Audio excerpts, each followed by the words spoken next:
Hi everyone, welcome to Lizzie's Little Library and the Newbery Project. I'm reading each of the Newbery Medal winners in chronological order, and by 1973, which is today's book, I have definitely figured out the formula.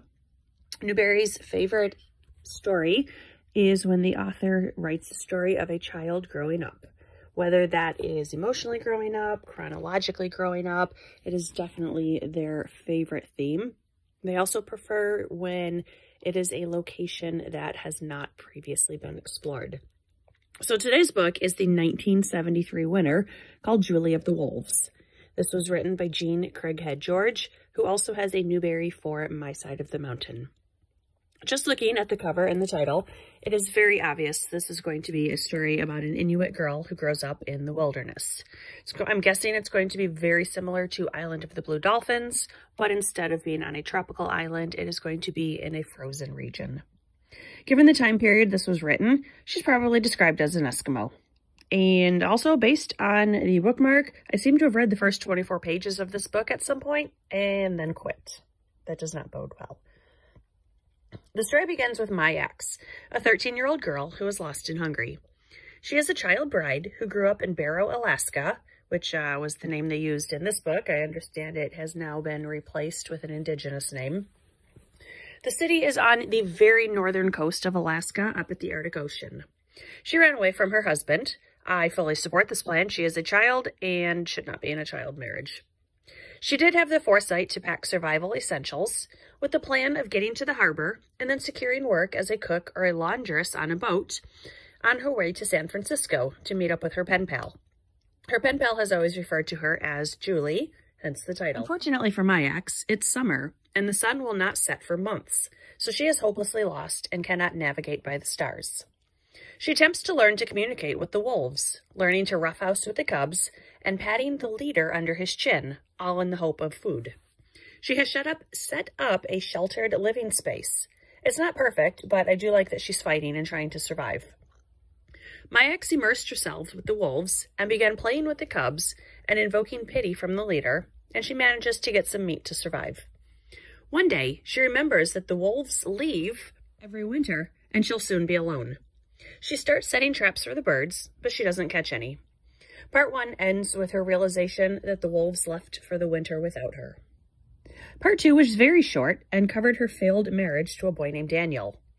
Dad had arranged this before he died in a boating accident. My Ex lived with her Aunt Martha for a few years, went to school, learned to read, and met her pen pal Amy. She lived with Daniel's family, where his dad was an alcoholic, and Mom forced her to work as a seamstress. Daniel has some sort of mental disability. It was never addressed, but he realized that people were making fun of him for not meeting with Julie. He said he would be able to do it tomorrow. She leaves that night. And this was disturbing to read. It's disturbing for an adult to read. I cannot imagine a child reading this plot point. I do agree with Julie's decision to leave, but again, it was too adult. I would not want any of my elementary students reading this, to be honest. Interesting, though, the second part I found to be the most interesting part of the story, mainly because she had friends here, and I like when characters have discussions. Part 3 returns to the Tundra, where a wolf has been exiled from the pack, and he destroyed My Ex's shelter and ate all of her preserved food. The rest of the pack returns and kills him. My Ex realizes she's getting closer to the shore, but feels conflicted about that. The wolves save her from a bear, and she warns them to not follow her because there is a risk of human hunting. One night, she runs into a family on a dog sled. She invites them to her igloo and finds out from the man that he had previously lived with and learned from her father. Dad, surprise, isn't actually dead. When his kayak crashed, he lived where he crashed, and evidently he never looked for his father. I didn't like that part. My Ex finds him and quickly learns he is responsible for shooting Amarok, the alpha wolf. She decides she has no use for him and plans to live off the land again. I didn't like Dad as a character, and I felt no sympathy whatsoever when she decided to leave him. When Amarok died, however, I was absolutely devastated. I just can't handle books where dogs die. The next day, my ex's little bird dies, and she seems to really lose her zest for life. She seems to give up emotionally and goes back to Dad.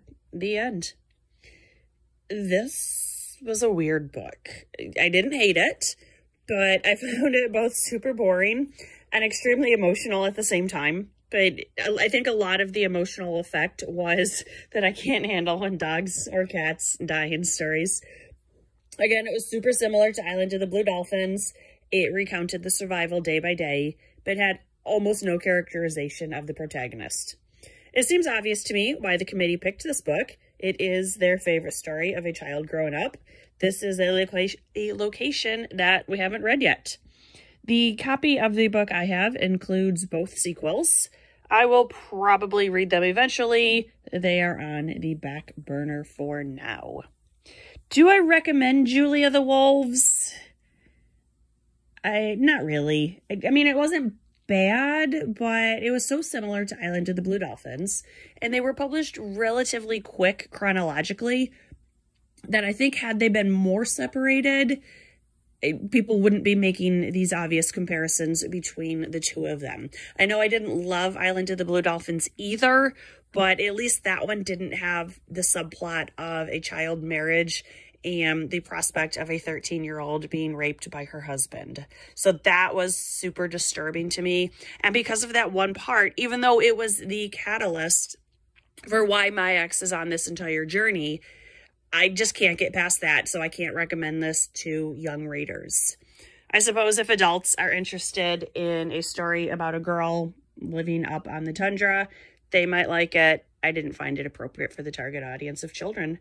This was Julia the Wolves by Jean Craighead George. Thanks for watching. See you next time.